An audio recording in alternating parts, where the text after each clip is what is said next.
Hey YTBC, Doug, Michigan E-Piper, and today I am smoking my Dr. Grayboe freehand, and in it I am smoking some Cornell and Diehl Vanilla Cavendish.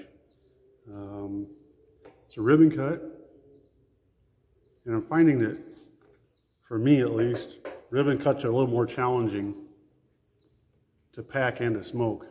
I'm not exactly sure why that is, but actually I got to straighten you guys up here real quick so you're not bouncing around. I'm not really sure why that is, but kind of weird. Seems really loose on the pack. And then when you get your char light, then it packs way down. Excuse the bad hair day. I'm overdue for a haircut, and it's super humid outside here in Michigan. We had a bunch of rain last night, so yeah.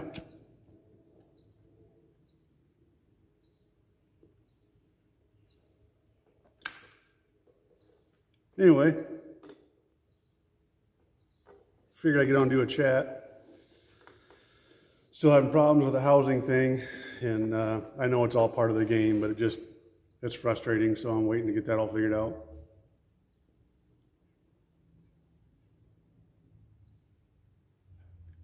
And went out today. I was going to add a new buck, actually 2 new bucks to my buck ball. And the way I do these mounts is, I don't have the money to go out and get, 1 or 2 bucks mounted every year. So what I usually do is I stick them under a barrel for a year, and the critters pretty much take care of it all, the, beetles and whatnot. And then I just pull it out of the ground and hang it on the wall, as you can see behind me. And the ones that I did this year, I had 2, and one I put underneath a white plastic barrel, and it bleached it, sun bleached it. But the critters haven't gotten all their work done yet. So I left them both underneath the barrels for now.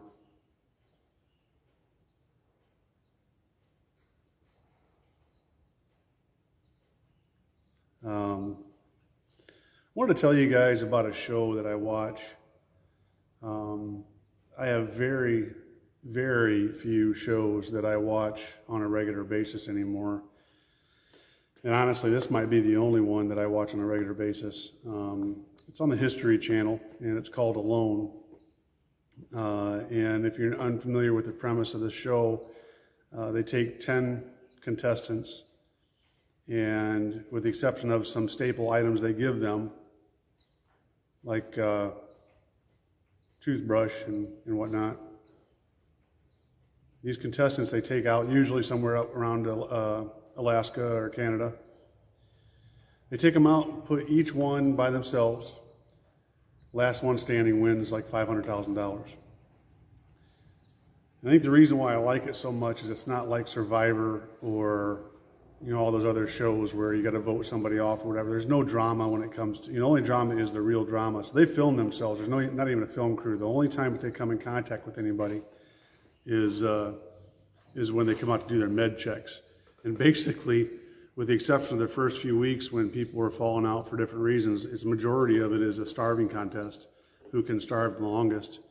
Last season they went 100 days out in the wilderness, and it was just mind-boggling. The last guy was there that long. Last 2 people were there that long. But it's captivating to me to watch this thing and to see the ingenuity that goes into these people surviving.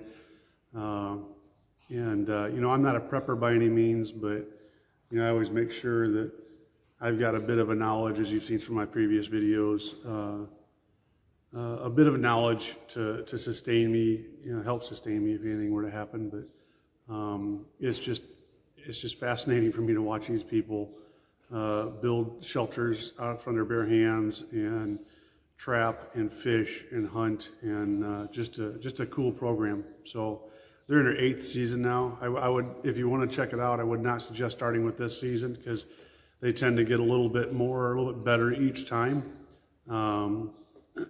With, obviously like anything with a few exceptions, but yeah, just a really cool show, and it's right up my alley with the survival stuff. So I've been watching a lot of that lately. As far as an update on me, I have my foot out of the boot now. They did confirm that I did have what's called a green stick break in my lower leg.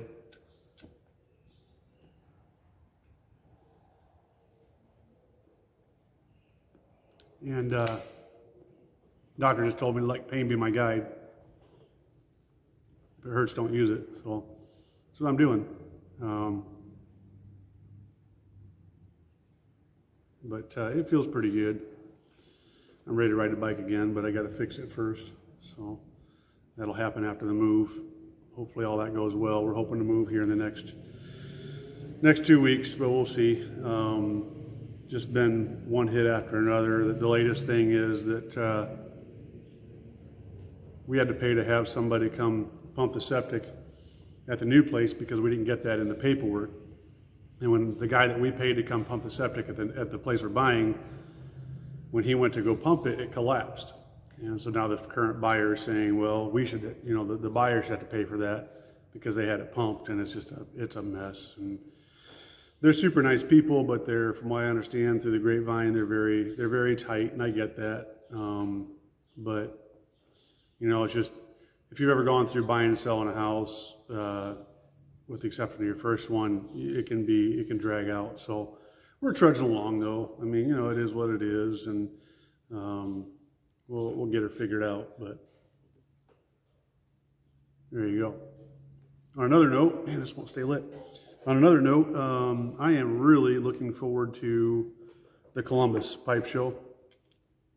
That's pretty much going to be the only time that I end up having some time just to disconnect this year, I think. So I could be wrong, but anyway, that's coming up in a little less than a week now. So pretty excited about that. Going to have a meetup on Friday night with a lot of the YTPC guys, and I've never been to a pipe show at all, let alone the Columbus one. So that'll be fun to go check that out, see what they got there. I got a couple pennies pinched to be able to pick up some higher quality pipes. You guys know from watching my videos, I do a lot of the Dr. Graybo stuff, which they're not bad pipes, but they're obviously not a Peterson or a Savinelli. So hoping to kind of step up into that realm. I really don't, and no offense to guys that do, but I really don't want to be one of those guys that's spending $500 or more for a pipe.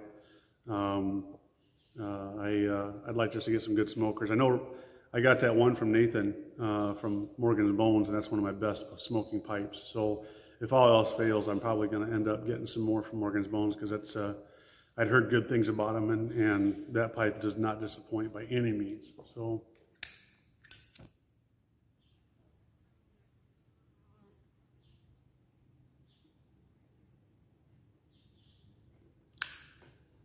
yeah. So I got my reservations made. And that'll be kind of my little hurrah for the summer. So see how that goes. But